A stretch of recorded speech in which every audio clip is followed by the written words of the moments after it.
Sur 3 ans? Qui voit le jour, qui va être télédiffusé ce soir. Donc, Oui. ça a l'air arrangé. De toute façon, l'entrevue va être... notre entrevue va être en ondes après le documentaire, mais c'est juste drôle que ce soit la même journée. Donc, mais ça va être part disponible sur tout.tv. Hein. Exact. Bon, c'est ça. Écoute, ça part d'où? Ça part... Tantôt, j'ai parlé du mois de sensibilisation à la maladie d'Alzheimer. Le mois de janvier. Le mois de janvier, il y a 3 ans. Et puis... Oh! Ça, c'est les enjeux d'un documentaire à la maison. Bienvenue à La santé au-delà des mots, un rendez-vous avec des gens passionnés du réseau de la santé. Votre hôte, Jean-Pierre Gagné, lui-même médecin, vous fera partager sa passion pour le domaine et vous fera découvrir une foule d'invités et d'acteurs clés du réseau. Voici votre hôte, le Dr Jean-Pierre Gagné. Bonne écoute!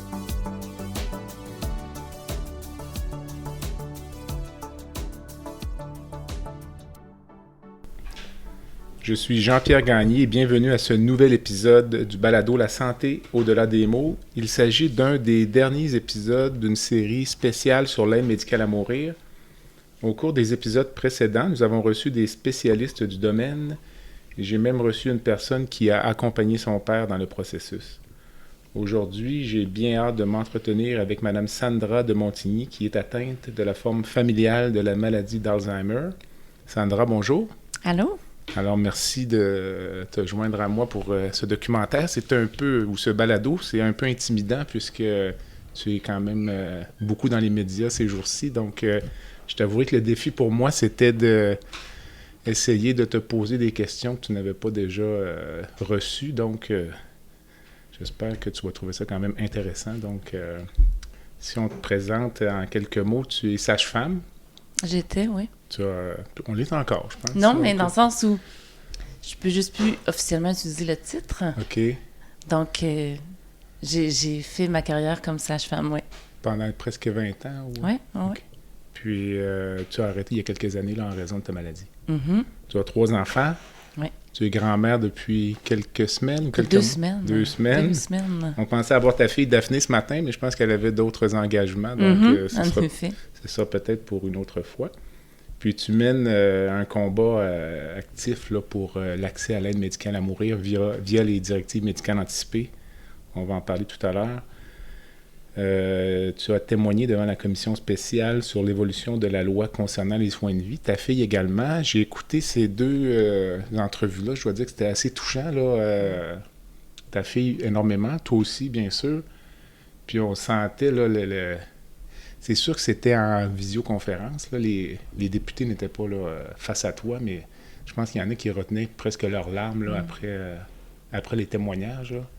Surtout que j'ai pleuré pratiquement du début à la fin. Un peu, mais pas tant. Il y a eu des petites coupures techniques aussi. Là. Il y a eu des petits enjeux là, de coupures techniques. Mais quel souvenir tu gardes là, de ça, là, la journée, l'émotion?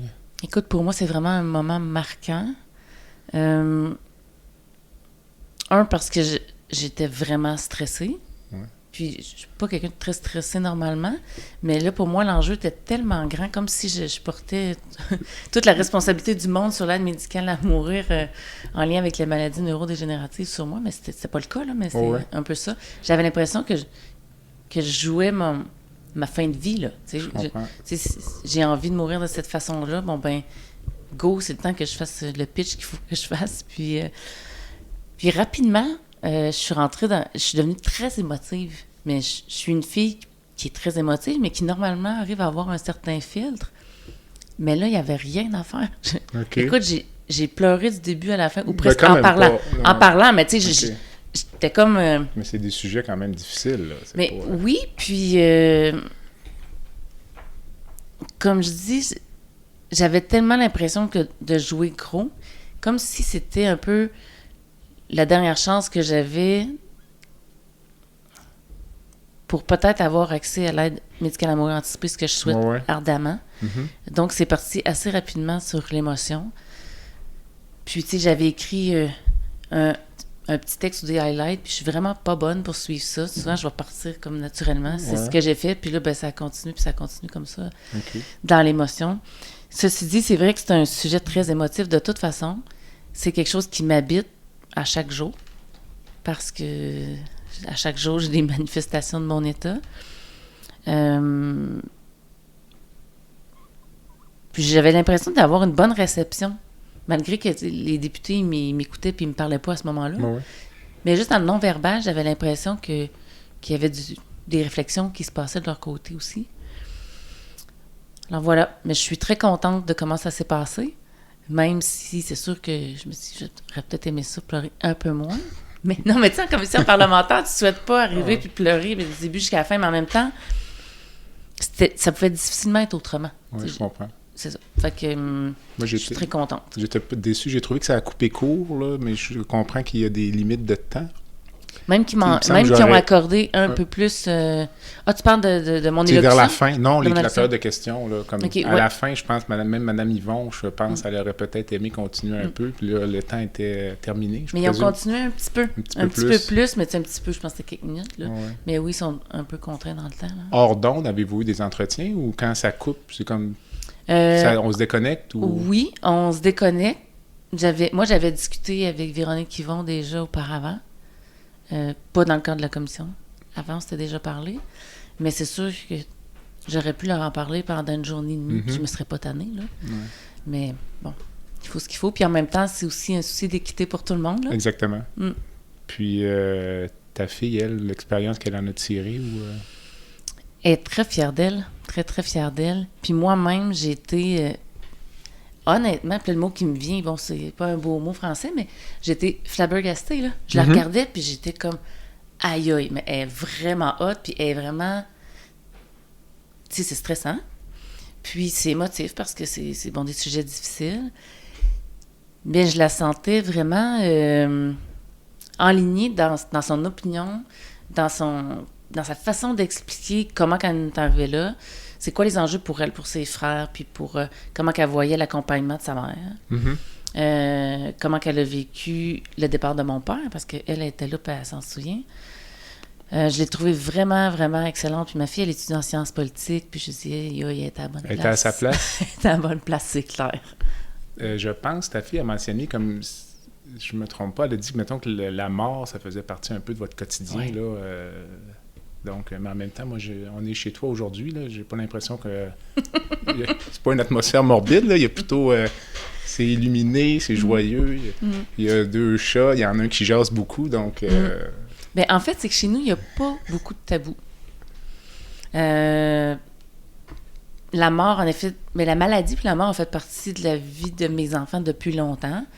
Mon père, puis après ça, moi. Puis il y a ma mère qui était malade. Qui est morte du cancer. C'est ça.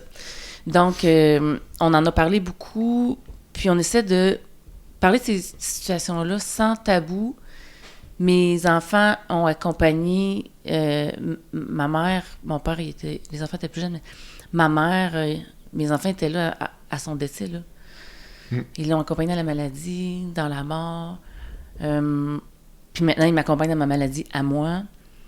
Puis, il n'y a pas de tabou non plus par rapport à ça. C'est sûr que c'est des discussions très difficiles, mais en même temps,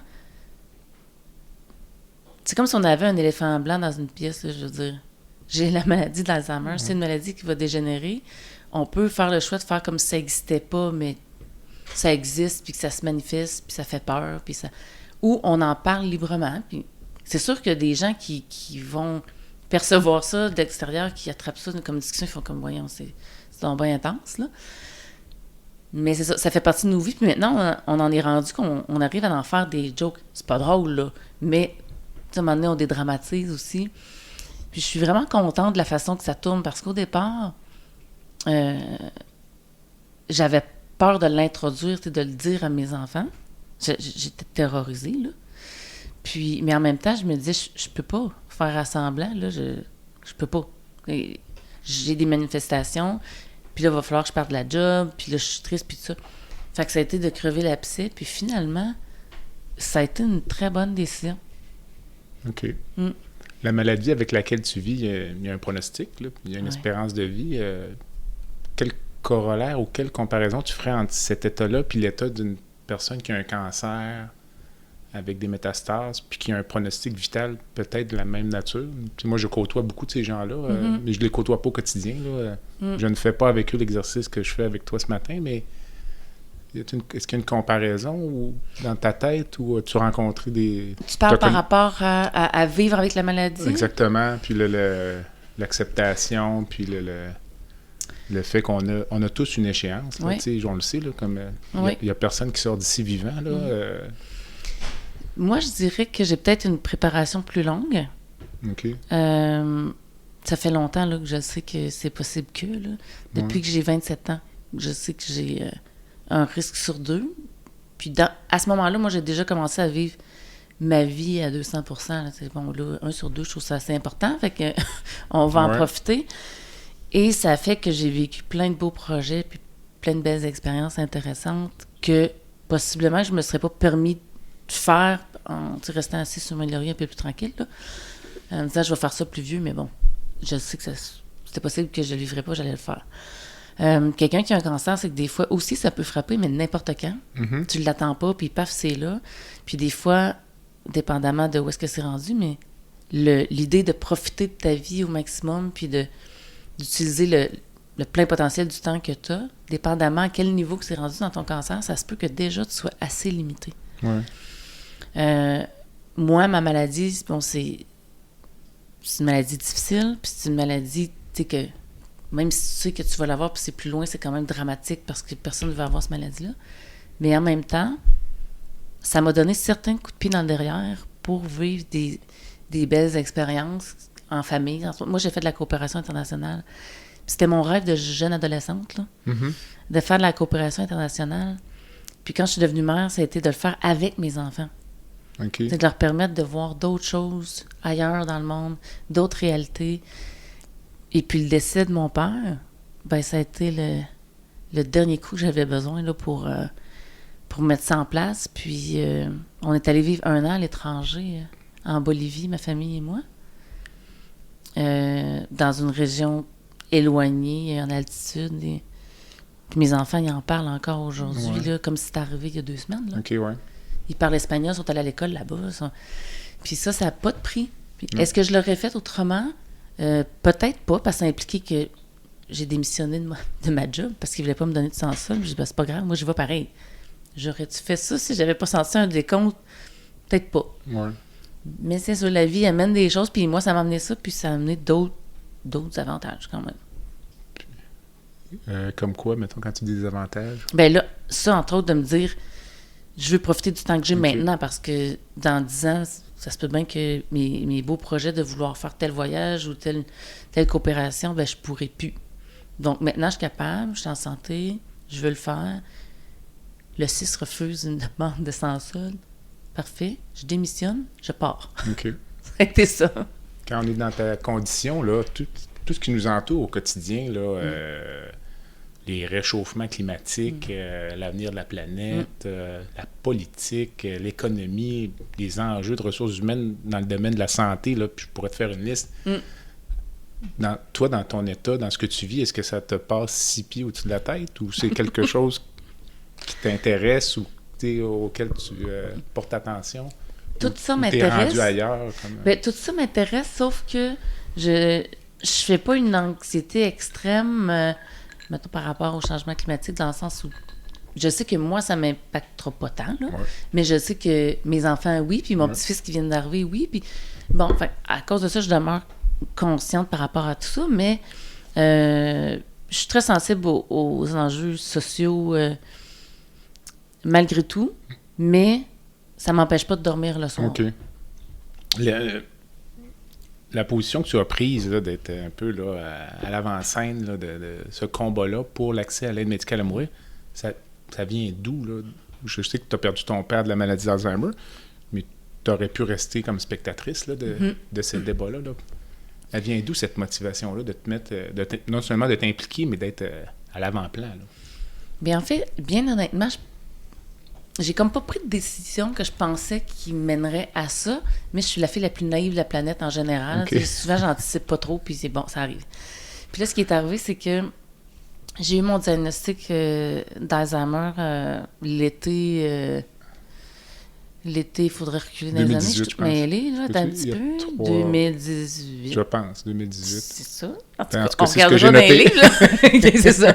Regardons dans mon livre. 2018. Puis, Là, moi, quand j'ai eu mon diagnostic, j'avais l'impression de vivre avec un bouillonnement dans mon intérieur de choses à... J'ai besoin de sortir du stock, là, tu sais, je vis des émotions, je suis mal, je sais pas trop quoi faire avec, puis c'est là que j'ai décidé de créer une page Facebook qui s'appelle « Je vis avec l'Alzheimer précoce ». Puis encore là, je me disais, moi, j'ai le besoin de sortir mon trop-plein puis de le partager en me disant s'il y a d'autres mondes sur la planète qui ont vécu des choses semblables, que ce soit par rapport à l'Alzheimer ou pas, parce que là, c'était plus le deuil de ma vie, là, tu sais, à un moment donné, il faut que je fasse quelque chose. Puis ça, c'était quelque chose qui me tentait d'écrire. Et puis, j'ai réfléchi en me disant, ouais, là, c'est clair que si je fais ça, ça se peut qu'il y ait des gens au courant, là. Mm-hmm. Parce que j'avais l'impression de faire un coming out. Ouais. Ben, c'est ça, là. Mm-hmm. Moi, à ce moment-là, je travaillais encore, là. OK. Puis, je me disais, bon, ben, écoute, ça va se savoir, mais de toute façon, je voulais quand même le dire à la job parce que je suis transparente. Que je vais le dire, anyway. Mais ça allait se savoir plus large, tu sais. Sauf que l'avantage que j'avais, je me disais, le fait d'en parler, puis que peut-être je vais rejoindre des gens quelque part qui vivent des choses semblables par rapport à un diagnostic ou un autre, ça vaut plus la peine que le risque potentiel que ça peut me donner, tu sais. Fait que j'ai commencé la page, il y a vraiment eu une bonne réception. Et puis, ça, c'était, mettons, l'été. Puis, quelque part, comme au mois d'octobre, à peu près, la Fédération des sociétés Alzheimer du Québec a publié sur leur site web on recherche quelqu'un pour être porte-parole de la fédération. C'est soit quelqu'un d'atteint ou un proche aidant. Si vous êtes intéressé, écrivez-nous. Et moi, je suis d'un tempérament qui saute facilement dans des projets. Fait que je dis, ben, s'ils ont besoin puis qu'ils n'ont personne, ben, je vais les aider. Ça me fait plaisir, moi. Fait que j'écris ça. Puis ils m'ont réécrit la journée même. Puis on s'est rencontrés par Internet dans les jours suivants. Puis ça a été ça. Ils m'ont dit, ben oui. C'est toi. J'ai fait, ben merveilleux. OK. Mais tu sais, sans aller plus loin que ça dans ma réflexion, vous avez besoin d'un support. Moi, je suis motivée à vous aider. Ben, super, on va travailler ensemble. Puis, je suis un peu naïve dans la vie. Et puis, ou en tout cas, je vois pas nécessairement plus loin. Quand la campagne de promotion du mois de sensibilisation à l'Alzheimer, qui est le mois de janvier, a commencé, ils m'ont dit, bon, on va envoyer comme un communiqué, genre le 6-7 janvier, puis on t'a dit les entrevues, puis tout ça. Sauf que, comme j'étais un cas atypique, un peu surprenant, il y a eu une grande réponse médiatique, comme plus que ce que... Ben, ils savaient qu'il y en aurait une plus grande, mais encore plus. Puis moi aussi, là, comme je dis souvent, je regarde pas trop plus loin, puis je fais comme bon. Fait que il y a vraiment eu une grosse réponse, puis à tous les niveaux, là, ça a été la télé, la radio, les journaux. Puis ben, je suis embarquée là-dedans, puis... ça n'a jamais arrêté. Ça n'a jamais arrêté. Ça a été très intense, très soutenu. En même temps, j'étais contente de voir que... Parce que oui, je parle de ma situation de l'Alzheimer précoce, mais je parle quand même de l'Alzheimer en général. Puis, le but, au départ, c'était pas de parler de l'aide médicale à mourir. C'était comme pas du tout dans le topo, ça, là. Mais en entrevue, on me pose la question une première fois. Puis je fais comme... Toi, tu n'y avais jamais pensé avant ça, vraiment, là? Pas tant. Sauf que ma position était claire que je voulais pas vivre la maladie dans ses phases avancées. Comme ton père. Peu importe la façon où j'allais me sortir de ça, là, mais je n'irais pas là. Donc, moi, j'ai répondu aux réponses, puis aux questions, puis là, ben, ça a donné ça, que ça fait comme un bon engouement. Puis là, ben, c'est ça. C'est là qu'en allant, comme je disais, j'étais un peu naïve. Ça fait aussi que, au travail, moi, mes collègues étaient au courant, mais là, tu sais, c'est que tout l'établissement complet était au courant, finalement, là, oui. avec ça. Ça fait que ça a probablement joué sur le fait de précipiter mon départ. OK. Mais tu sais, c'était une question de temps. De mois, là, dans les faits, là, ça changeait pas grand-chose. Puis sur le coup, j'étais comme, bon, est-ce que... j'avais-tu pensé que ça pouvait avoir cet effet-là? C'était pas juste ça, mais c'est juste que là, ça me mettait qu'il y avait une problématique réelle, là, que j'avais ça comme problème. Puis... mais moi, je faisais surtout de la gestion, j'étais rendue gestionnaire. Mais en même temps, comme on le voit dans le reportage, là, qu'on va voir Ce soir? Ce soir, c'est ça. C'était une question de temps, là, tu sais, de quelques semaines que ça allait commencer à un moment donné à être plus apparent. Puis le neurologue, il dit bien dans le documentaire, tu sais, ça serait une bonne idée de profiter du temps utile qui te reste dans ta vie pour faire des choses, le fun, autres, que tu aurais voulu faire à ta retraite, mais que là, ça ne sera pas possible. OK. Quand tu as eu ton diagnostic en 2018, là, est-ce que tu étais dans un état pour toi complètement normal ou tu te doutais là, qu'il se passait quelque chose? Oui. C'était quoi, maintenant? Parce que moi, à l'origine, là, quand nous, on avait rencontré l'équipe de McGill en neurologie peu de temps après le décès de mon père pour parler de ça, là, de la forme précoce, puis ils nous ont expliqué tout ça, puis bon. Puis ils nous ont dit, en ce moment, là, on recule là, en 2007, il n'y a pas beaucoup d'intérêt à vous dépister parce qu'on ne peut pas rien faire pour vous autres. Mm-hmm. Fait qu'on fait, bon, OK, c'est resté comme ça. Mais là, puis moi, je voulais pas me faire dépister à cette époque-là. Parce que j'ai pas de symptômes, j'ai pas rien, que ça va juste me nuire dans la vie, là, de savoir ça. Mais au cours des années, mettons, 2017-2018, j'ai commencé à avoir des symptômes que je trouvais un peu louches. Mais au début, tu te dis, bon, je suis fatiguée, je suis trop stressée, je travaille trop. Moi, je travaille sur des horaires typiques, là, tu sais, sur son-nuit. Ma tête est comme moins bonne. Puis c'était pas majeur comme différence, mais moi, dans mon intérieur, je me disais, c'est un peu particulier ce qui se passe. J'avais l'impression de perdre mon intelligence. OK. Comme si mon intelligence était sur une pente glissante. OK. Puis, c'est beaucoup... Moi, j'étais en train de faire un 2e cycle à l'université.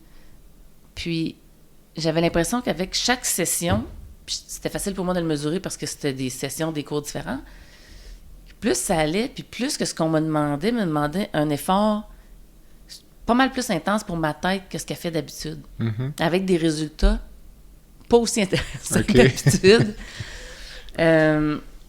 Et puis, c'est ça, sur ma dernière session d'université, j'ai vraiment eu un examen avec une note, je pense que j'ai eu genre 28%.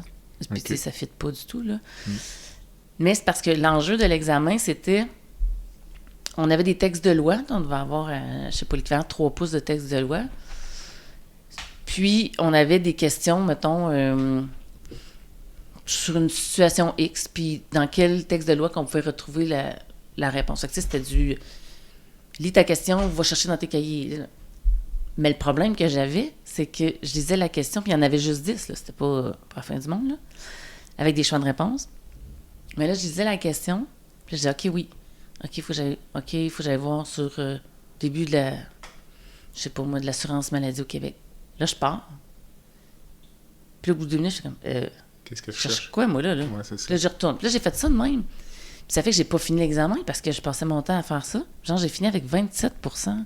Puis je disais, il y a quelque chose qui va pas dans ma tête, là. C'est pas normal.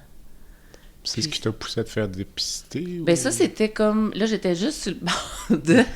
Puis finalement, il y a l'épisode dont on a parlé beaucoup dans les médias, là, du fait que j'avais oublié à qui étaient les bottes dans mon entrée, les bottes de filles dans mon entrée, qui forcément étaient à moi parce qu'il n'y en a pas d'autres filles dans la maison. Et puis que je reconnaissais pas du tout ces bottes-là. Puis là, mon chum, il me disait, ben c'est à toi, tu veux que ça soit à qui, là? Puis sinon, ben appelle ta fille puis demande si elle n'aurait pas oublié ses bottes ici.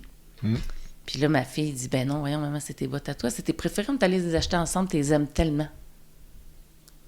Mais écoute, moi, pour moi, là, je les avais jamais vues, puis je comprenais pas du tout ce qu'ils faisaient là.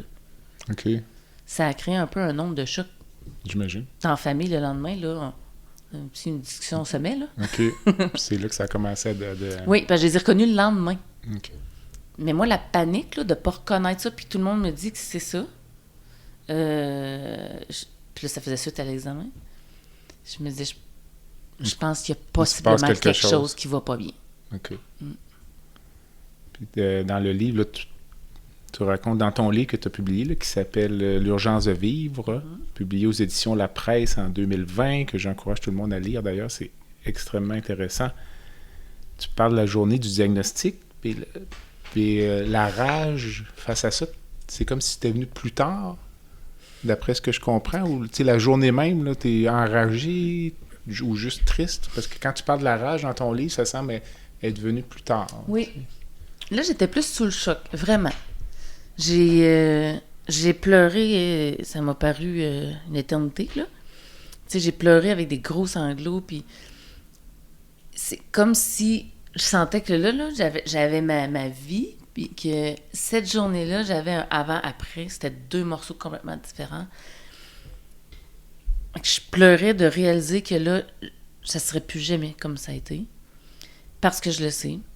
Parce qu'on me confirme que j'ai une maladie dégénérative. Parce que j'ai une job que j'aime beaucoup, que je pourrais probablement pas continuer à travailler longtemps. Qu'est-ce que je vais faire de ma vie? Qu'est-ce que mes enfants peuvent être atteints? Puis là, tout ça, tu sais.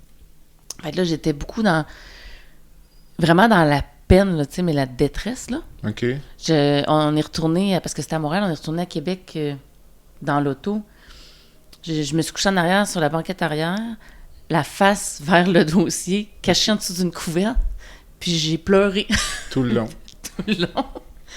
Avec des écouteurs des oreilles, j'écoutais de la musique de détente. Puis je leur avais dit que j'étais avec mon chum puis ma meilleure amie. Puis parlez-moi pas, OK? Je vais juste être là, si j'ai besoin, je vais vous dire, mais faites comme si j'existais juste plus. Fait que j'ai fait ça. Puis quand j'étais arrivée, ben là, j'étais un peu épuisée de l'âme, il n'avait comme plus. Mais j'avais besoin de ça, de sortir ce méchant-là. Puis après ça, ben là, j'étais rendue dans le... Vite, c'est revenu dans ma tête de, bon, comment je vais gérer ça maintenant, là? Avec mon travail, avec mes enfants. Puis moi, je suis quelqu'un de très, très transparente. Donc, l'idée de ne pas le dire à mes enfants, ça se pouvait pas, là. Je suis bien trop transparente, ça paraît dans ma face, j'aurais jamais pu faire ça. Ils vont penser, là, qu'il est arrivé de quoi de pire, puis que, bon, tu sais. Fait que c'est ça. Fait que là, j'étais dans la réflexion de comment je vais amener ça. Ouais, c'est ça. Ça s'est passé comment? Écoute, on avait un voyage. Moi, j'ai eu mon diagnostic le 1er juin. Puis on avait un voyage de prévu qui commençait le 23 juin. Moi et les 3 enfants, on partait à dîner. Parce que, bon, mes enfants voulaient aller à dîner, mais ma mère aurait voulu faire ce voyage-là avec nous. Puis à l'origine, c'était ça. Puis là, finalement, ben, elle est décédée dans les mois avant que, bon, ça marchait plus. Mais on s'est dit, on va y aller quand même. Mamie, elle va être contente de nous voir aller là-bas, puis d'en profiter. Et là, moi, j'étais dévastée suite au diagnostic. Mais je dis, je peux pas dire ça aux enfants là. Quelle sorte de voyage poche qu'on va avoir de tout le monde qui va pleurer, puis que ça va être vraiment plat. Je dis, non, je vais attendre après. OK. Fait que j'ai attendu après. Et puis là, 2 semaines après, je me suis dit, il faut ce qu'il faut, là. Et puis là, j'en ai parlé à ma fille en premier. Puis là, je suis tout à l'envers, puis j'essaie d'expliquer mon affaire, mais tu sais, en changeant, bon, je tergiverse, puis ça. Puis là, elle me dit, est-ce que tu essaies de me dire que tu es atteinte de la maladie de papy? C'est ça que tu cherches à me dire? Puis je dis, mais oui. Mais... Ben, elle dit, voyons, penses-tu que je le sais pas? Puis je fais, tu sais? Puis elle dit, ben franchement. Elle dit, hey, à Disney, tu t'es perdu au moins 3 fois sur le resort. T'as perdu ton cellulaire dans chaque autobus qu'on est rentré. Elle dit, voyons, là, je le voyais bien qu'il y avait de quoi qui était pas standard, là. Mais on a beau pas être chez nous quand même, là. Fait que, puis là, elle me dit, tu sais, stresse-toi pas pour Mathis, là. Moi, puis lui, on en a parlé, là. Tu seras pas étonné, lui non plus, là. Je n'ai parlé à Mathis, qui, en effet, n'était pas très surpris. Mais là, il me restait Sacha, le plus petit, qui est le plus émotif des 3. Puis lui, en tout cas, selon les 2 autres, lui, il voyait rien aller. Puis lui, j'ai retardé. Quelques semaines, j'étais pas capable. Je me dis, aïe, aïe. Je me disais, je vais briser sa vie de jeune enfant. Là. Tu sais, c'est comme... C'était vraiment intense. Puis finalement, à un moment donné, j'ai dit, ben là, il faut que tu pètes la piscine, là, puis que ça se fasse. Parce que je suis pas à l'aise de cacher des trucs. Je suis pas bien là-dedans. Fait que... Puis là, à un moment donné, je l'ai pris dans mes bras, tu sais, puis genre, j'étais allongée, je faisais une sieste, je sais pas quoi, puis j'ai dit, viens, on va se coller un peu. Là, je me suis mis à flatter ses cheveux, puis j'ai dit, faudrait que je te parle de quelque chose. Puis là, j'ai fini par lui dire, tu sais, Sacha, là, la maladie de papy, là. Il dit, oui. Tu sais, papy qui oubliait des choses, puis tout ça. Il dit, oh oui, je le sais. Ben, il dit, tu sais, j'ai passé des examens, puis moi aussi, j'ai la maladie de papy. Hey, là, écoute, le cri qui est sorti de sa bouche, là, c'est... Bon, là, je vais me mettre à pleurer, là. Mais il a crié un « non » super fort. Puis là, il s'est précipité, genre, il s'est pitché sur ma bédaine, dans le fond. Puis il pleurait en criant « non, non, non, non ». Puis là, j'ai flatté les cheveux, puis on pleurait toutes les deux. Puis c'était vraiment... Ça a été un moment vraiment très déchirant. Puis je me sentais coupable, malgré que je sais que c'est pas de ma faute, c'est pas moi qui ai décidé de mes gènes, là, mais je me dis, mais quelle sorte de vie d'adolescent puis de jeune adulte qui va vivre, là, lui, à travers tout ça. C'est épouvantable qu'il aille à vivre ça. En même temps, c'est pas de ma faute, mais ça n'empêchait pas que j'aurais tout fait pour éviter ça dans sa vie puis dans celle des autres aussi, mais tu sais, pauvre petit, il était petit. Puis il avait quel âge? Il avait 12 ans. Puis, tu sais, je me disais, bon, il va vivre une réalité que ses amis ne connaissent pas, ne sont pas là-dedans du tout. Puis, c'est sûr qu'il y avait déjà eu quelques incidents, qui peut-être qu'il avait déjà commencé à trouver bizarre, mais tu sais, pas autant que les deux autres pour se dire, écoute, c'est clair qu'elle a ça. Tu sais, je l'ai oublié à l'école quelquefois, là. OK. Tu sais, il m'appelait, puis il disait, maman, t'es où? Tu viens-tu me chercher? Puis là, j'ai dit, t'es à l'école? Oui. Il dit, toi, qu'est-ce que tu fais? Mais je faisais une sieste à la maison. T'es pas là pantoute, là. Moi, j'ai pas... Ouais. Fait que c'est ça. Puis, maintenant, ça fait quand même quelques années, là. Ils sont super bons. Les trois, là, ils sont... On dirait qu'ils ont été déjà préparés dans une autre vie, ou je sais pas, là. Ils sont tellement bons, sont tellement à l'écoute. On dirait qu'ils ont accompagné 50 personnes qui avaient l'Alzheimer avant moi, là. Ils sont beaucoup dans l'accueil. Ils sont pas dans l'espèce d'attitude de « Ben là, ça fait 4 fois que tu me le dis. Pourquoi tu me redis ça encore? » Non, pas du tout. Ils sont vraiment... Tu sais, là, ils ont commencé à jouer aux devinettes, là. « Ah, tu te souviens-tu, tu sais, quand on était à table, on en a parlé? » Puis non, je sais pas. Tu sais, on mangeait telle chose. OK, ouais. Puis là, tu sais, ils me cherchent comme ça. Où on arrive, il faut partir de la maison. Bon, regarde le tableau. T'as-tu ça, t'as-tu ça, t'as-tu ça? OK, on part. OK. Avec un peu d'humour. Oui, ils sont... Oui. Puis, ça n'empêche pas que des fois, on a des moments plus durs, surtout quand il y a de quoi de nouveau qui apparaît, c'est plus raide. Mais au quotidien, oui, on le vit plus dans l'humour. C'est plus moi qui va plus souvent qu'eux autres. Je dirais pas pogner les nerfs, parce que c'est pas pogner les nerfs, là, mais c'est plus me montrer... un peu impatiente face aux symptômes que j'ai, puis là, qui finissent par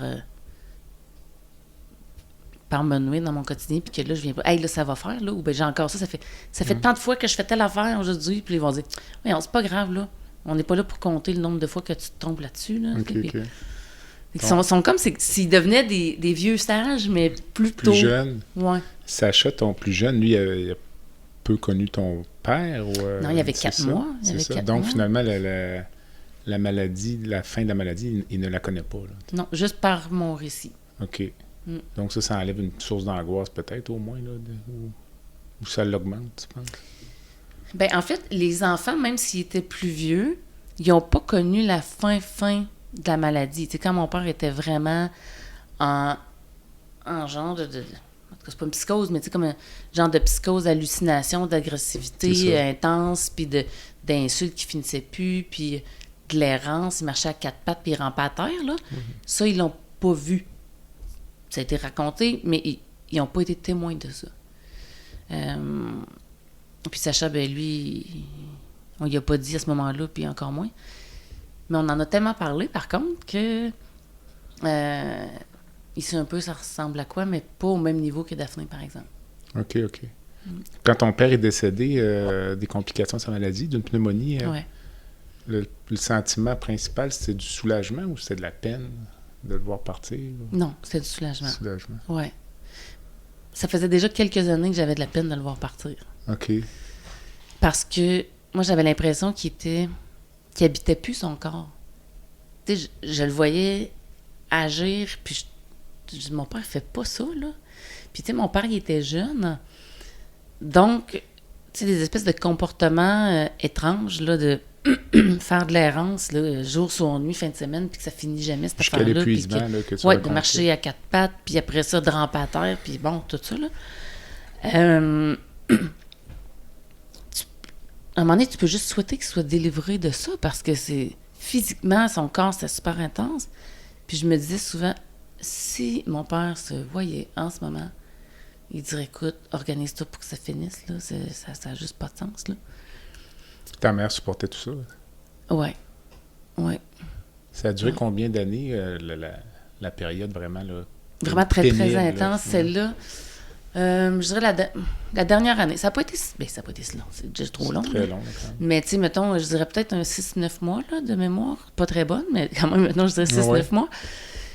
Mais, tu sais, quand il s'est mis à plus avoir de circadien, là, c'était comme... tu sais, mon frère il a diminué ses heures de travail pour être capable d'être là 3 jours semaine pour aider ma mère. Moi, j'étais à Québec de garde avec des jeunes enfants, fait que je pouvais Ça pas fonctionnait bien pas. bouger de là. C'était épuisant.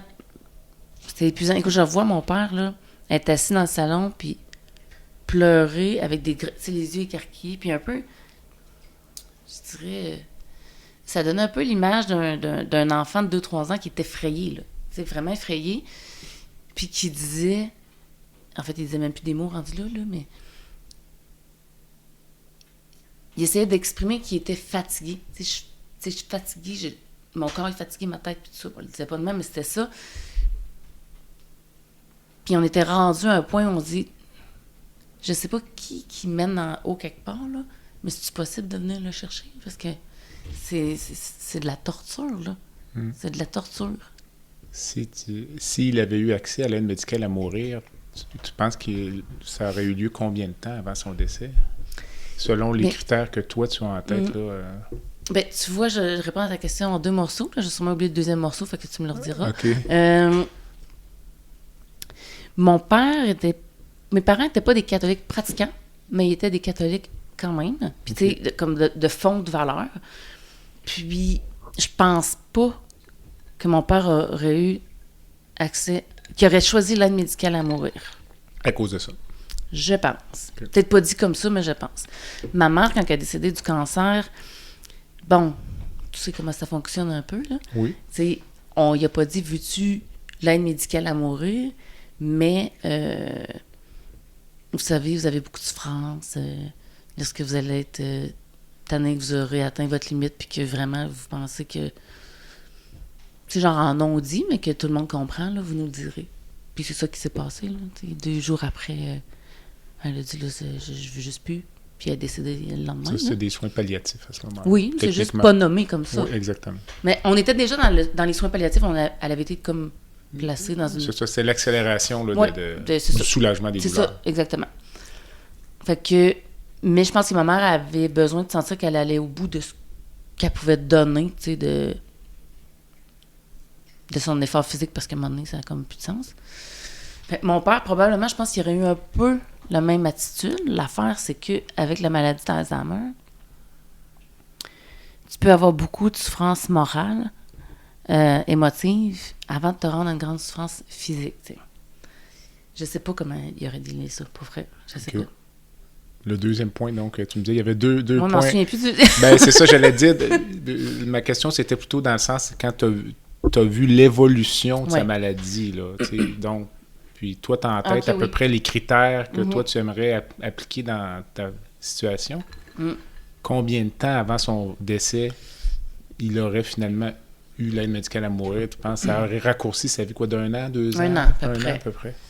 Ça aurait pu être 2, là, mais mettons, en même temps que mon père était quelqu'un de plutôt... OK. Mais, tu sais, au moins 1 an. Tu sais, je nous vois parce qu'il est décédé pas longtemps dans le temps des fêtes. 1 an avant, je nous revois là, à Noël. C'est donc, c'est un de mes barèmes, là, parce que on voit des photos de famille de Noël, chaque année. Puis à chaque fois, on voit son visage qui change. Hein? Puis sa réaction à ce qu'on lui donnait. L'avant-dernier Noël, 2 ans avant, moi, mes parents, ils jouent au hockey depuis...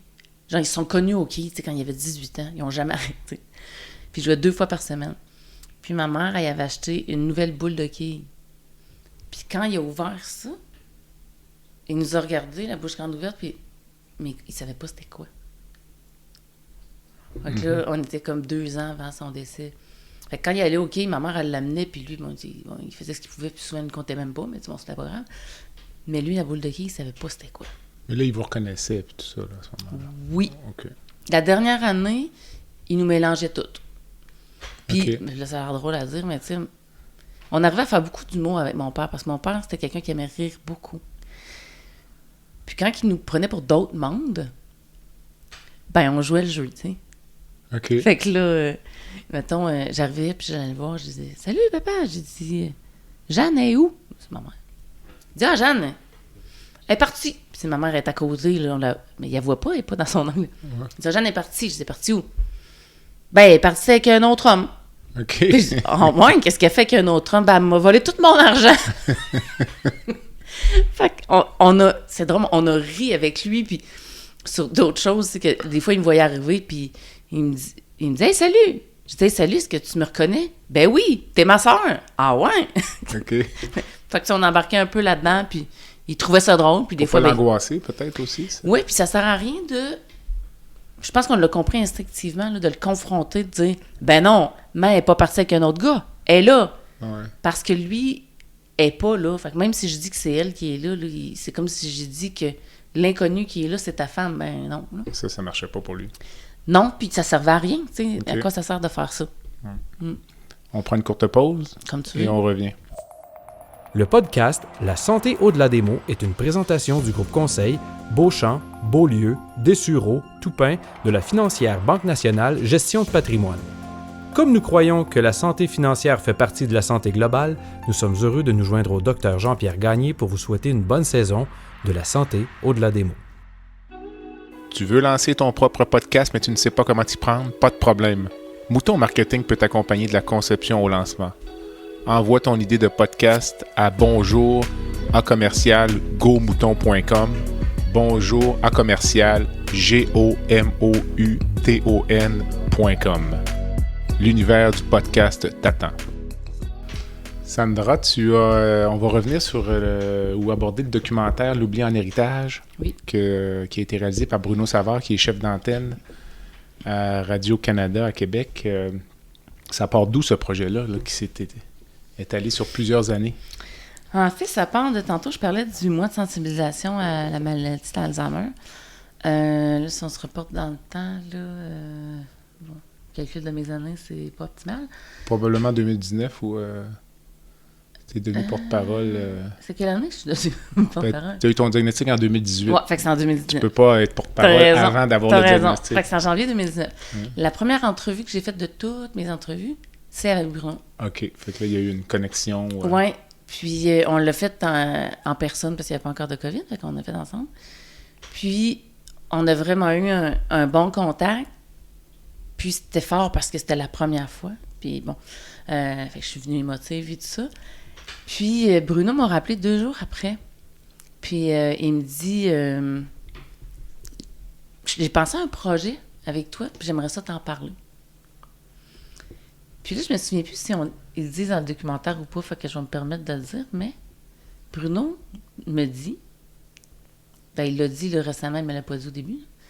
Il dit, tu sais, cette journée-là, là, c'était un lundi. On reçoit un communiqué de presse de la Fédération Alzheimer, c'est le mois de sensibilisation à la société Alzheimer. Il dit, bon, OK. Il dit, oh, ben honnêtement, il n'y avait pas ben de nouvelles ce jour-là. OK. Il s'est dit, tiens, je vais... Fait qu'il dit, bon, ben, une fille de 39 ans, ah, ben c'est spécial, hein, on va parler de ça. Mais, presque un hasard. oui, il dit, si je pensais pas pantoute vivre une entrevue qui allait comme changer ma vie, là, c'était comme... Donc, c'est ça. Fait que là, il m'appelle, j'ai un projet à te proposer.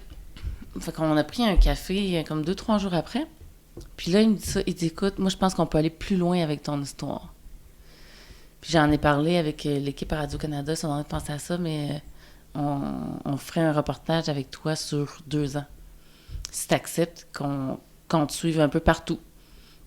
Tu sais, aller quand tu vas à tes rendez-vous médicaux, quand tu vas faire de la recherche, chez vous avec tes enfants,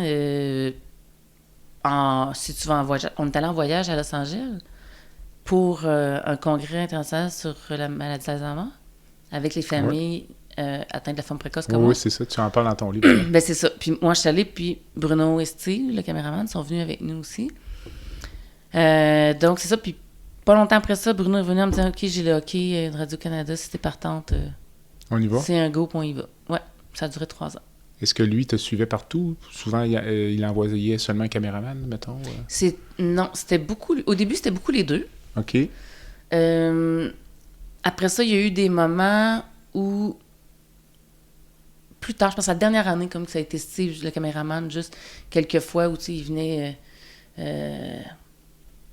venait prendre, mettons, des images de je faisais telle affaire, puis on avait juste besoin des images. C'est pas tant d'une discussion, là. Oui. Mais je les ai vus beaucoup. Ils ont été tout le temps le même caméraman. Tout le temps les deux mêmes gars. Fait que, tu sais... Là, ils sont rentrés dans l'intimité de ta famille, là. Vraiment. Fait qu'il fallait que les enfants embarquent. Oui. Puis mes enfants ont un peu une partie de mon tempérament, là. Okay. Fait qu'ils sont très ouverts, puis ils ont adopté Steve puis Bru, là. Okay. Qui maintenant fait comme partie de la famille. Fait que c'est ça. Ils sont venus avec nous autres, comme je disais, en voyage. Ils venaient chez nous. Puis souvent, là, tu sais, ils sont venus des fois. C'est ça, on était en train de manger, puis ils débarquent. Puis ils sont venus à mon 40e, puis mes amis, puis ma famille. Fait que c'est ça. Puis là, cette semaine, c'est le lancement. Ou la première du documentaire ce soir. Là. Oui. Fait qu'il y a eu des petites activités cette semaine. Tu disais que tu es allé passer une soirée chez Bruno Savard. Là. Oui, c'est ça. Okay. Pour aller... Ben moi, je l'avais vu, là, mais pour que les gens autour puissent le voir. Donc, mes enfants, puis, tu sais, bon, la conjointe du caméraman, la conjointe de Bruno, puis le réalisateur, tout ça. Et là, quand je suis arrivée chez Bruno, c'était le soir, fait qu'il faisait noir, puis je n'étais jamais allée chez lui. Là, j'arrive, puis là, il y a comme plein d'autos, mais il fait noir. Puis là, je dis, écoutons, c'est-tu d'autres maisons qui se stationnent chez eux? C'est quoi ça, tu sais? Puis... Et là, j'arrive, puis je fais le tour de la maison, puis il y a comme une grande fenêtre comme qui fait tout le côté de la maison. Puis là, il y a plein de monde dans la maison. Là, je regarde les enfants, je dis, là, je pense qu'on n'est pas à bonne place, là, clairement. Ah oui, c'est ça. Je sais pas, mais c'est pas ici. Puis là, finalement, j'entends un des enfants dire, ben oui, Bru, il est là. OK. Là, je fais comme, OK. Là, je me dis, je me suis trompée de jour ou je comprends pas. Puis finalement, je regarde, puis là, je reconnais mon neurologue. Je fais comme, ah! Tout le monde était là. Tout le monde était là, mais tout le monde était là. Donc, des gens que mon neurologue, tu sais, parce que le neurologue, Dr Laforce, on le voit plusieurs reprises dans le documentaire parce que Bruno venait avec moi au rendez-vous. Fait que dans le reportage, on est témoin de mes rencontres, dont celle où il y a eu la discussion sur continuer ou pas à travailler. OK. Et ça a été un moment vraiment important dans mon cheminement. Et on me voit avec Dr Laforce qui me dit... on en parle, puis on parle des plus, des moins, puis moi, je résiste, là. Et il me dit, tu sais, Sandra, là, il dit, je peux pas te dire quoi faire, là. Mais tu sais, il te reste quoi? 4-5 ans de vie utile, là? Moi, à ta place, j'en profiterai. OK. Pendant ce temps-là, moi, je pleure abondamment. On me voit dans la caméra, puis je dis, en pleurant, je dis, ben... En tout cas, je pense que je vais aller faire mon jardin. Fait que c'était touchant de le voir là. J'étais vraiment émue. Fait que c'était vraiment une belle soirée, franchement. Puis les gens comme Bruno Savard, comment tu l'as vu évoluer là-dedans, lui? Parce que ça devient très personnel pour lui aussi, là. C'est intéressant parce que, tu vois, pour le documentaire, on a fait quelques entrevues ensemble. En fait, je pense qu'hier, on en a fait 8, genre. Mm-hmm. Puis, Bruno en a parlé. Bruno, sa marraine a été atteinte de la maladie d'Alzheimer, puis dans un état prolongé dans le dernier stade, là. Puis, il a trouvé ça vraiment très, très, très, très difficile.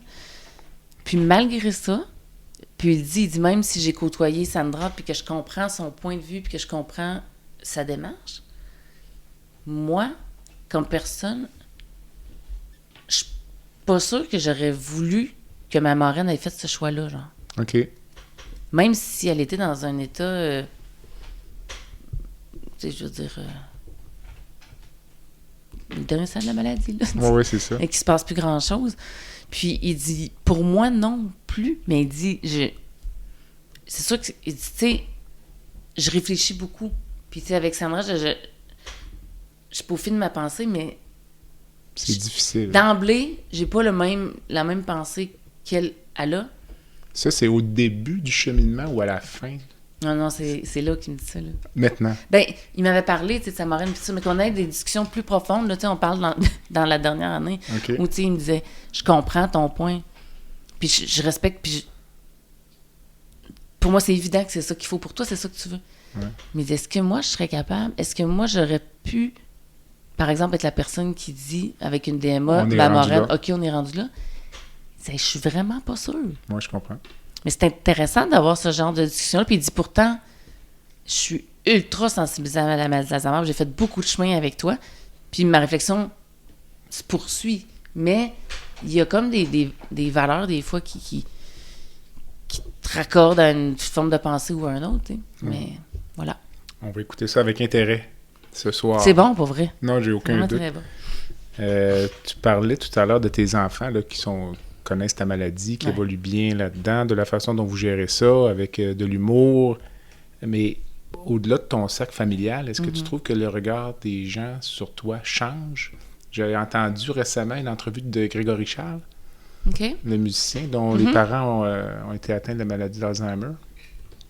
Puis, si je ne me trompe pas, il mentionnait que sa mère, quand la maladie évoluait, sa mère était insultée là, parce que les gens étaient en sa présence, puis au lieu de lui parler, elle parlait peut-être à son fils. Là, as-tu ça des gens, toi? Non, moi, j'ai pas vécu ça. OK. J'ai pas vécu ça. Peut-être que c'est parce que mon état est pas assez avancé encore que les gens... Ou des fois, ça peut arriver. Puis je me souviens que c'est arrivé dernièrement que mes enfants veulent beaucoup m'aider. Puis je suis beaucoup avec ma fille. Elle est en congé maternité. Puis là, bon. Fait que des fois, quand elle voit que je commence à bûcher sur quelque chose, elle va comme... Ah, mais tu sais, maman, ce qu'elle veut dire, c'est... Elle va essayer de t'aider. Ouais. Mais on est capable de faire un feedback là-dessus. OK. Puis des fois, j'ai dit, non, Daph, je suis capable. Puis d'autres fois, au contraire, c'est moi qui vais lui dire, excuse, peux-tu prendre le relais, là, parce que ça marche pas, tu sais. Ouais. Fait qu'à date, non, je me sens pas... Je me sens pas insultée. Par contre, j'ai l'impression que ça change quand même l'analyse de certaines personnes face à moi. OK. Tu sais, c'est un gros étiquette à porter, là. Puis, tu sais, quand on entend maladie d'Alzheimer, souvent, ce qu'on voit, c'est des gens qui sont dans les stades plus avancés. Des gens âgés aussi. Les gens âgés, plus avancés, on les voit, tu sais, dans les téléromans ou tout ça, ou dans la vraie vie. Puis, alors, quand les gens savent que moi, j'ai un diagnostic d'Alzheimer, ben, les premiers stades, là, souvent, ça passe un peu incognito chez les personnes âgées parce que, bon, tu sais, ils prennent un peu d'âge, puis ils sont un petit peu mêlés, puis on s'en rend pas trop compte, t'sais. Fait que souvent, les gens ont le réflexe de penser que si j'ai l'Alzheimer, c'est que j'ai beaucoup de symptômes puis que c'est comme vraiment invalidant. Oh, oui. Puis ça, parfois, ça peut me déranger parce que je me sens un peu infantilisée. Mm-hmm. Mais c'est pas fréquent. OK. C'est pas fréquent, fait que quand ça arrive, ben... je fais mon chiffre, là. On passe à d'autres choses. Ou sinon, des fois, c'est mes enfants qui sont là puis qui vont un peu dealer avec ça en riant. Puis, oh non, maman est encore capable. Elle fait ça. Puis, mais je te cacherai pas que j'appréhende un peu. La suite? Ben, comment ça va se dérouler? Parce que, mettons, je vais te donner un exemple. Mais ça, c'est plus moi. Parce que moi aussi, des fois, je m'en fais des stigmates moi-même, là. Je commence à avoir peur de faire certaines choses. Mettons, je vais dire quelque chose, aller magasiner toute seule. Bon, c'est pas la fin du monde, là. Mais j'ai peur que quelqu'un vienne me voir, me demander quelque chose, puis que je comprends pas trop ce qu'elle me dit, ou que je sais pas trop de quoi y répondre, ou que, genre, je sais plus trop, je suis dans quel magasin, mais elle me demande quelque chose, puis... Fait que j'ai tendance à me limiter de faire certaines choses à cause de ça. Mais ça, c'est moi avec moi-même. C'est moi qu'il trouve une façon de...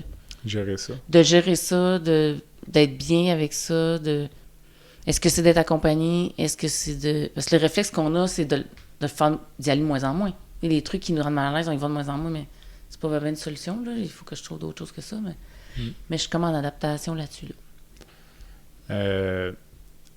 Ça m'amène à te demander, éventuellement, tu vas devoir te retirer de la vie publique, là. Tu pourras pas être un personnage public jusqu'à la fin de tes jours, comme n'importe qui d'autre dans la société. Mais as-tu pensé au... C'est comme des directives anticipées de dire quand est-ce que moi je vais arrêter d'être un personnage public. C'est quelque chose que tu penses? Tu es encore sollicité par les médias. Est-ce qu'il y a un moment où toi, dans ta tête, tu dis là, il y aura plus d'entrevue? Non, j'ai pas pensé à ça. J'ai pas pensé à ça. C'est une bonne question. Bien honnêtement, je pense que je vais être en adaptation à chacune de l'évolution de la maladie. Ce que je souhaite, on verra ce qui va se passer. Ce que je souhaite, j'aimerais ça être en mesure de demeurer accessible quand même. Parce que la réalité des gens qui sont plus malades, ça existe. Mais je veux pas non plus me sentir comme un animal de cirque, mais je sais que leur but, c'est pas ça, mais tu comprends ce que je veux dire. Ouais. Est-ce que de faire des entrevues avec mes proches, tu sais que ça pourrait un peu tempérer ça? Est-ce que, parce que pour moi, de dire, ben parfait, je fais plus d'entrevues, puis c'est fini, puis on me parle plus, est-ce que c'est pas de participer un peu à la stigmatisation, puis au tabou de dire, c'est ce qu'elle dit, c'est un peu décousu, puis on comprend pas trop, puis... fait que je le sais pas. Fait que tu pourrais imaginer que toute ta vie soit un peu dans la sphère publique? Bien honnêtement, c'est quelque chose que je pense qui pourrait être bien, dans la mesure où je me sens bien là-dedans. Okay. Il faut que je me sente bien puis respectée là-dedans. Puis accompagnée. C'est sûr qu'il y a un temps où je pourrais pas faire ça toute seule, mais je sais pas. Est-ce qu'à un moment donné, le sentiment d'être reclus, ça va me prendre? Je pense pas. Mais peut-être. Mais sauf que je peux pas d'avance dire non, je peux pas dire. Si on as évidemment l'aide médicale à mourir via des directives médicales anticipées. Souvent, quand on parle d'aide médicale à mourir, on parle de douleurs physiques, de douleurs psychologiques. Il y a des gens qui s'opposent à l'aide médicale à mourir dans le cas de la maladie d'Alzheimer, notamment pour les gens atteints de ce qu'on appelle la démence heureuse. Ouais. Ces gens-là n'ont pas de douleur physique. On le sait pas, On le sait pas. On le sait pas. On présume qu'ils n'ont pas de douleur psychologique. On ne le sait pas non plus, là, mais... tu t'es déjà prononcé là-dessus, mais c'est quoi, mettons, ta position? Là? Pour toi, toutes ces démences-là, peu importe la présentation de la maladie, si c'est la même maladie, on ne devrait pas changer les critères. C'est un peu ça. Ça dépend de chaque personne. Non, encore c'est ça, là, évidemment. Ben oui. Fait que moi, je peux parler pour moi. La démence heureuse, moi, je veux dire pour moi, dans mon cas, là, la démence heureuse, quand ça arrive, c'est qu'on est relativement avancé dans la maladie. Là, on parle pas là, de... C'est pas pour moi dans 2 ans. Là, ouais. Bon. Puis, à ce stade-là, les gens peuvent avoir l'air heureux, mais moi, à ce stade-là, dans ma conception à moi, je pense pas que je peux être heureuse rendue là. C'est too much pour moi. On a comme dépassé ma limite, là. Fait que même si je souris puis que je danse, mon père a fait ça, OK? Juste que il est décédé il y a 2 mois plus tard, là, qu'il faisait encore de danse à claquettes dans le salon, là.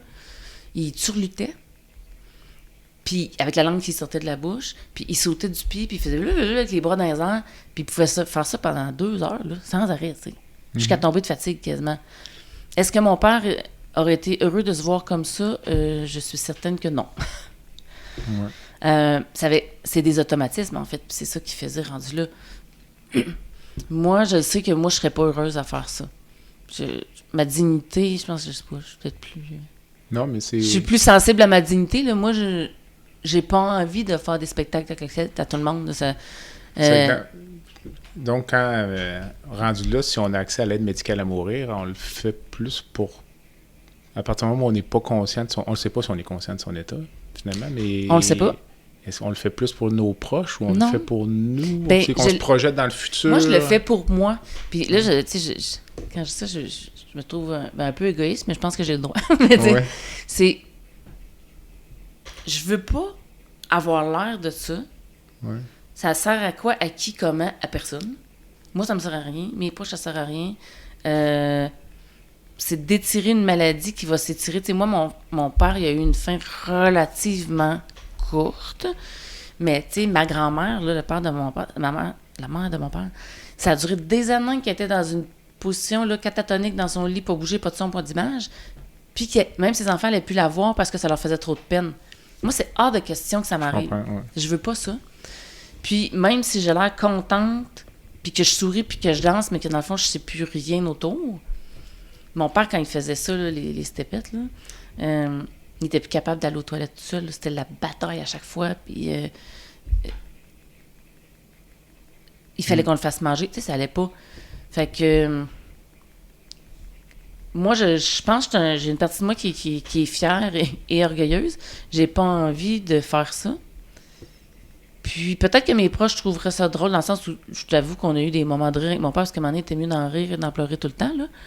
Mais c'est pas des bons souvenirs. Ouais. Fait que moi, je veux pas ça pour moi. Mais je pense que la réponse devrait être différente d'une personne à l'autre. Tout à fait. Mais je pense pas que... Puis là, je pense pas qu'un professionnel de la santé peut déterminer ce qui, pour moi, est digne puis ce qui l'est pas. Donc, finalement, pour toi, comme tu viens de le dire, là, quand tu es en train d'essayer de vendre l'idée d'avoir accès à l'aide médicale à mourir via des directives médicales anticipées, puis que là, tu es en train d'essayer de convaincre les gens que tu as droit à toute ton autonomie, Ouais. puis qu'il n'y a personne d'autre qui doit décider pour toi, ça doit t'apparaître presque une hérésie d'être obligé de convaincre les gens que ta vie t'appartient. Parce que c'est ça, dans le fond. La base de cette histoire-là, c'est que tu es maître de ta destinée. Mm-hmm. Puis là, tu es obligé de convaincre les gens d'adopter une loi qui te donne cette liberté-là, dans l'essai. Exact. Ça doit te rendre... pas t'enrager, là, mais ça dépend. Là, je vais prendre 2-3 notes parce que j'ai plein d'idées. Vas-y, Attends un vas-y. peu, là. Je vais être obligée de te demander... Attends, je vais recommencer, puis si jamais j'oublie, tu me diras. Bon. Quand tu dis que je suis toute maître de ma destinée, ça se peut que je sois prête à tolérer un certain niveau de diminution de ma dignité, tu sais, comme je parlais tantôt, là, de danser ou de je sais pas quoi. C'est bon. Puis ça, c'est des trucs que je pourrais transmettre à mes enfants, par exemple. Ils me connaissent, sont capables de comprendre ce que j'essaie de dire. C'était quoi ta suite de questions? Ben non, mais c'était un peu ça, là, dans le sens que... Parce que quand on prend du recul un peu, là, ultimement, c'est vrai, puis ta fille l'a dit d'ailleurs en entrevue à la commission, on a le loisir de se suicider. Là, oui. T'sais. Ah, c'est ça, Alors, à ça que j'ai pensé. Pourquoi on n'aurait pas le... Oui. Puis c'est ça ton combat, de dire, ben, à partir du moment où, de toute façon, j'ai le loisir de me suicider, ce qui est pas élégant, ce qui est violent, ce qui m'oblige, exactement ce que j'ai dit m'oblige aussi. à le faire des mois ou des années à l'avance. Exact. Alors, pourquoi ne pas me donner tout simplement le loisir de vous dire, rendu à une certaine étape de ma vie, selon certaines directives, selon mon état de santé, ben, j'aimerais ça partir. C'est exactement ça. Parce que, puis ça, je l'ai dit souvent, moi, je sais ce que je veux pas vivre. Puis je le vivrai pas. Fait que, si c'est pas avec l'aide, comme tu viens de dire, de l'État, soit que je vais aller en Suisse, ça va me coûter, genre quoi, 20 000 $? Peut-être plus, même. 30 000 puis ça, c'est de l'argent que mes enfants n'auront pas en héritage. Moi, il est là mon problème. Je dis, je peux le payer, 30 000 là, ça va... Je comprends. Mais je paierais cet argent-là que je pourrais donner à quelque chose de beaucoup plus pertinent, c'est-à-dire mes enfants. Puis l'autre chose, c'est ça, je peux me suicider ici. Ça peut être violent, vraiment pas cool pour la personne qui va tomber sous moi. Ou je peux essayer de soudoyer quelqu'un docteur qui travaille dans le réseau. Mais, tu sais, j'ai-tu envie qu'il fasse de la prison? Pas vraiment. Fait que, pour moi, l'aide médicale à mourir, c'est la façon de partir la plus digne, la plus sécuritaire. Et pour moi, et pour les autres qui n'ont pas à me ramasser quelque part. Puis c'est le choix ultime de liberté, tu sais. C'est ça. Puis je vais être honnête avec toi. Bon, j'ai participé à la commission, fait que j'ai écouté les gens de la commission. Puis j'ai de la difficulté à comprendre, à concevoir qu'un professionnel de la santé pourrait décider si c'est une bonne idée que je meure ou pas alors que je vis des souffrances extrêmes, morales / physiques. Parce que quand c'est une maladie physique, c'est correct. Mais là, c'est un autre niveau. Mais c'est très souffrant. En tout cas, même si les gens sourient, là, je peux pas croire que quelqu'un est content avec ces expressions-là, comme je les nommais tantôt. Moi, Puis moi, je suis tout le temps confiante dans la vie. Fait que moi, je suis confiante qu'on va y arriver. Moi, je pense que ça va se faire. J'espère juste que ça va se faire assez vite. Assez vite. Assez vite. Parce que sinon, il va falloir que je passe au plan B, puis ça me le dit pas. Mais en effet, c'est si on peut avoir l'aide médicale à mourir parce qu'on a un cancer ou parce qu'on souffre énormément ou une sclérose en plaques ou une... Ben, je veux dire, quand on y pense, là, quand on demande aux gens s'il y a une des maladies qui redoutent le plus dans la vie, là, ce qu'ils vont répondre, c'est l'Alzheimer, souvent. Pourquoi? Parce que moralement, là, c'est terrible. Terrible, terrible, terrible. Fait qu'on peut pas dire que c'est pas souffrant, là. Je comprends. Voilà. Oh, écoute, on pourrait en parler pendant 1 heure, mais oui. C'est ça. Selon c'est quoi les critères que tu as en tête aujourd'hui? Là, si tu avais à rédiger ta directive médicale anticipée, ce serait quoi? Faut que je réfléchisse encore, parce que je parlais avec Pierre Vien, là, qui est un médecin qui fait beaucoup d'aide médicale à mourir, puis qui m'a dit, Sandra, tes critères sont pas réalistes. Ah non? Ce que je mettais, c'était trop loin. Il dit, trop loin dans la maladie. Oui, c'est ça. T'sais, mettons que je vais dire, quand je ne reconnaîtrais pas mes enfants, je donne un exemple, tu sais. Il dit, ben là, c'est parce que ça va être rendu vraiment loin, ton affaire, là. Est-ce que tu veux vraiment vivre toutes les conséquences physiques, là, rendues là? Avant d'être dans les par exemple, d'incontinence ou je sais pas trop quoi, là, tu sais, parce que tes enfants, tu les reconnais longtemps, normalement. C'est pour ça que je suis encore T'es en réflexion. En quête de réponse. Est-ce que ce serait as-tu déjà envisagé le fait que... Ou est-ce que c'est une crainte pour toi, disons, d'être rendu là? Tu as rempli les critères que tu avais établis. C'est la journée de l'aide médicale à mourir pour toi, puis que tu n'es pas capable de l'exprimer, mais que toi, finalement, tu serais encore consciente. Puis, est-ce que ce serait une crainte pour toi, finalement, d'en arriver à cette journée-là, puis de ne pas être capable d'exprimer le fait de dire non? Ou c'est comme juste un risque à prendre? Là? Non, parce que si j'ai fait ce choix-là avant, c'est que mes valeurs me menaient à avoir un choix à cette ligne-là. Et si je changeais d'idée, par exemple, ce serait, je parle pour moi là, mais une façon d'exprimer de la maladie.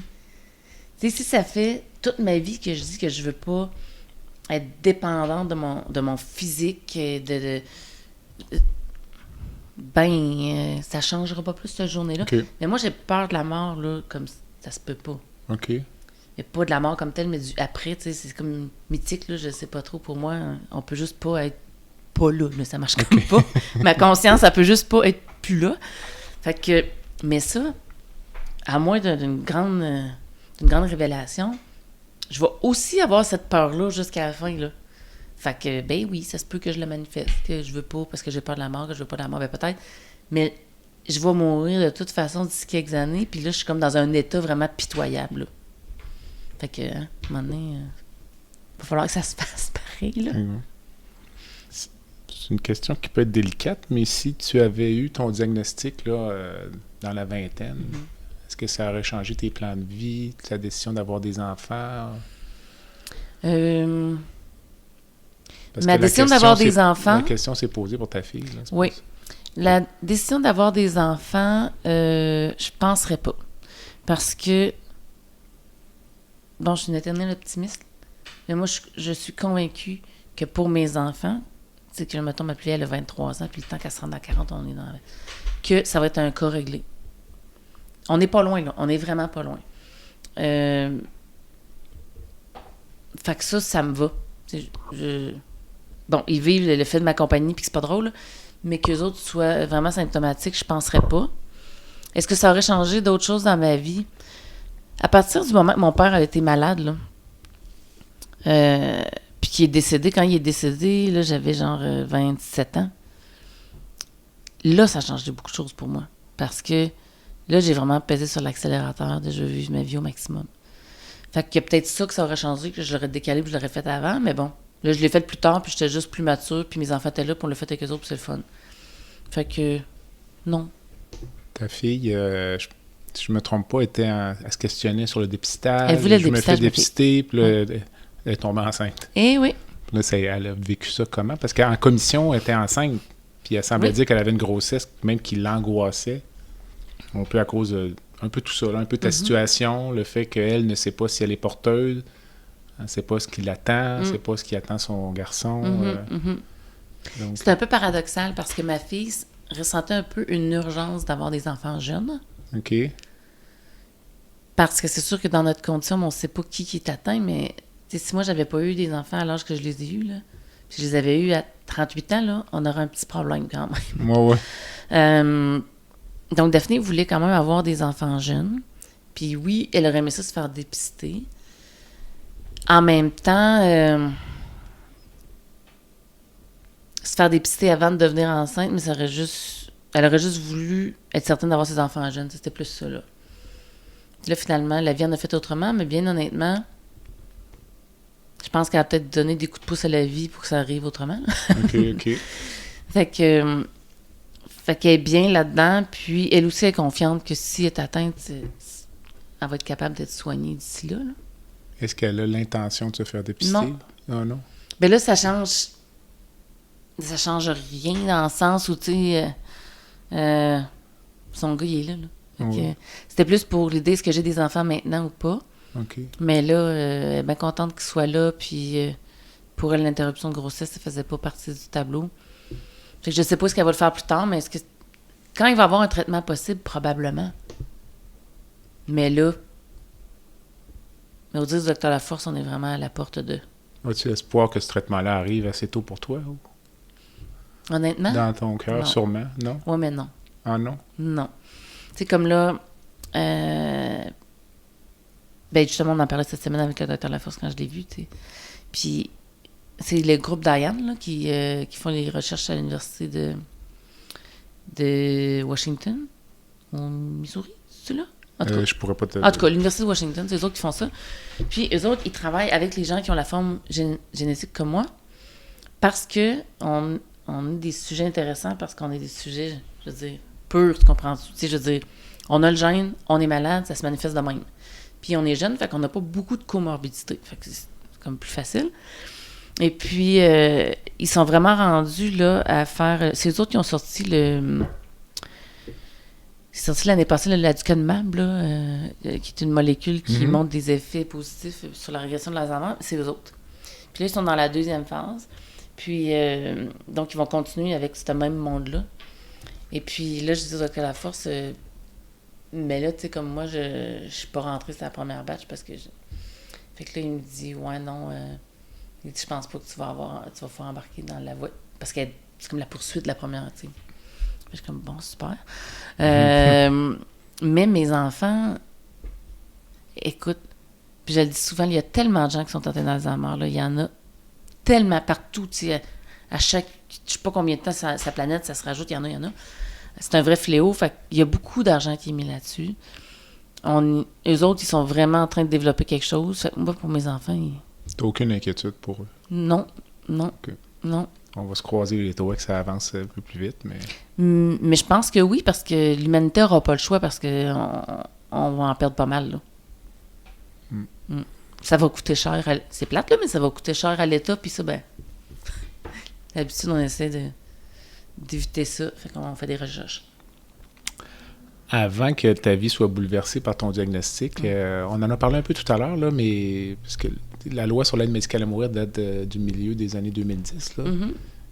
À l'époque, avais-tu porté attention à ça ou c'était un fait divers un peu dans ta vie? Non, c'était pas un fait divers. Avais-tu une opinion là-dessus? Là? J'ai toujours eu la même opinion là-dessus. OK. Peu importe. Parce que de toute façon, la maladie était pas dans... Moi, mon père... Ouais, c'est ça. Mon père était déjà décédé. Fait que moi, ça faisait longtemps de toute façon que ce processus-là dans ma tête, il était fait. OK. Puis même quand mon père n'était pas décédé puis il était malade, tu sais, c'était comme... Non. Puis on est quand même... Moi, je suis optimiste dans la vie. Fait que je nous trouve chanceux d'avoir une loi comme ça, qu'elle soit bonifiée. Là, on a eu Gladys Trouchon, qui a fait tomber le critère de fin de vie. C'est un premier pas. Fait que là, il reste les demandes anticipées, entre autres. J'espère que... Puis là, on devrait savoir ça dans les prochaines semaines, tu sais. On est comme là-dedans... La commission devait déposer son rapport. En fait, ça devait maintenant, être là. Pense, c'est ça. Ça devait être là en novembre. Fait que on attend tout. Encore là, je suis optimiste, mais je suis tout le temps optimiste. Fait que bon. Je suis optimiste. Vraiment, moi, j'ai vraiment eu j'ai vraiment senti de l'ouverture beaucoup auprès des élus, vraiment. Puis les gens dans la commission il y avait beaucoup de gens qui étaient en faveur aussi. Fait que j'espère... Sérieusement, ça m'enlèverait vraiment un poids dans la vie, là, vraiment. Puis sinon, ben là, ça va être de tout me tourner vers un plan B de préparation au cas où, tu sais. Les échanges que tu as pu avoir justement avec les membres de la commission, là, est-ce que ces gens-là ont un échéancier en tête ou tu as le sentiment que ça va être accepté là, dans ton fort intérieur? Ben, eux, ce qu'ils avaient dit, c'est que ils allaient rendre comme l'analyse de la commission, là, le rapport d'analyse de la commission au mois de novembre. Donc, on s'attend à ça. Moi, comme je dis, j'ai vraiment senti de l'ouverture. Je trouve pas que c'est un sujet qui... C'est sûr que ça dépend des gens, là, mais mettons de ce que je voyais à la commission, ça faisait beaucoup moins de flamèche que j'aurais pu penser, tu sais. C'est comme si c'est quelque chose que je pense au fil des années. Bon, il y a eu le début, quand ça a commencé, l'aide médicale à mourir. Après ça, il y a eu le procès de la Dutrouchon. Fait que c'est quelque chose qui est dans l'air, c'est quelque chose qu'on parle, puis de plus en plus, les gens sont prêts à accepter le libre choix, puis l'autonomie dans les soins. Puis les sondages sont vraiment clairs, là, que la population est vraiment en faveur. Puis c'est ça que je percevais aussi chez les élus. Donc, je suis confiante, mais je suis souvent confiante dans la vie, fait que... mais non, je suis optimiste, pour vrai. Okay. Puis sinon, ben je me dis, on va continuer à se battre, puis on va monter plus haut, mais je pense pas qu'on va avoir à faire ça. Le retrait des critères, là, du critère de fin de vie, là, donc ça s'est réglé devant les tribunaux. Là. Ouais. Toi, as-tu envisagé ce recours-là, toi, un recours judiciaire pour obtenir ce que tu veux? J'y ai pas pensé, mais ben honnêtement, je pense que je ferais tout ce que je peux pour essayer d'y arriver. Puis, honnêtement, là, en ce moment, mettons, là, moi, si je voulais l'aide médicale à mourir, aujourd'hui, là, je pourrais l'avoir. Exactement. C'est un peu morbide de dire ça, mais c'est ça quand même. Donc, ce que ça pourrait faire, c'est que j'ai à faire... Je pourrais, même s'ils refusent les demandes anticipées, je pourrais le faire en étant encore capable de le dire. Puis, tu sais, je sais que... Ça n'a juste pas de bon sens parce que tu sacrifies ben oui, je vais sacrifier plusieurs années de ta vie. Oui, je sacrifie plusieurs années. Puis, de toute façon, ça ne se switch pas du jour au lendemain. Fait que, on est capable de le voir venir. Mais oui, je perdrais des belles années. Mais en même temps, je veux tellement pas vivre ça que je sais pas quelle sorte de porte de sortie que je vais trouver, mais si j'ai un sacrilège à faire de perdre quelques années pour pas vivre cette torture-là, Oui, parce que si tu vis la torture, mais qu'après ça, t'en sors plus, là, ça... Je sais pas si... Je pense que je suis... comme bien du monde, là. Je suis fière... je suis quelqu'un de fier, je suis quelqu'un de digne. J'ai pas envie de me retrouver contentionnée dans un lit, en couche, à me faire nourrir avec la cuillère, puis pas comprendre, puis me faire... Ah non, regarde, non, je veux pas. Ça complète pas mal tout ce que je voulais te demander. Je sais pas si tu as une dernière pensée ou... Une dernière pensée? Parce qu'après, on a une petite section baguette magique dans cette entrevue-là. Sinon, je te laisse y réfléchir quelques instants, puis on peut faire je te demande si tu pouvais changer une chose dans le système de santé aujourd'hui. J'anticipe ta réponse, mais avec un coup de baguette magique, ce serait quoi? Autre que l'accès à l'aide médicale. Quoi. Ça peut être ça aussi. OK. Bon, en premier, ça serait ça. Je vais en dire 2. Okay. Non, je vais en dire juste un. Non, je peux t'en donner 2, là, ce sera un privilège. Ah, OK. Bon, je me disais, je vais en donner juste un, comme ça, je vais mettre... Mais je vais te faire penser je vais mettre toute la chance là-dessus. Avoir accès à l'aide médicale à mourir anticipée, pour moi, c'est clair. OK. Première chose. Deuxième chose... Attends un peu. Hey, là, je l'ai perdu. Attends, je vais réfléchir. Ah oui. Bon, c'est assez un gros défi. Mais j'aimerais, vraiment. Moi, je suis devenue sage-femme dans ma vie.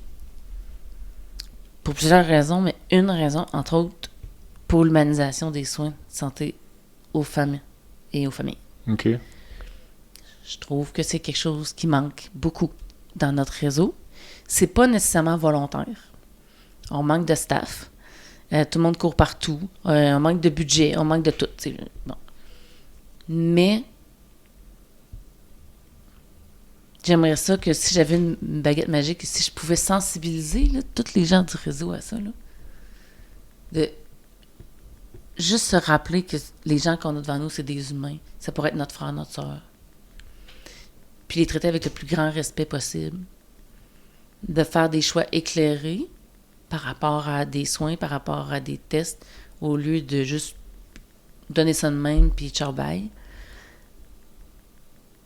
De donner de l'empowerment aux gens.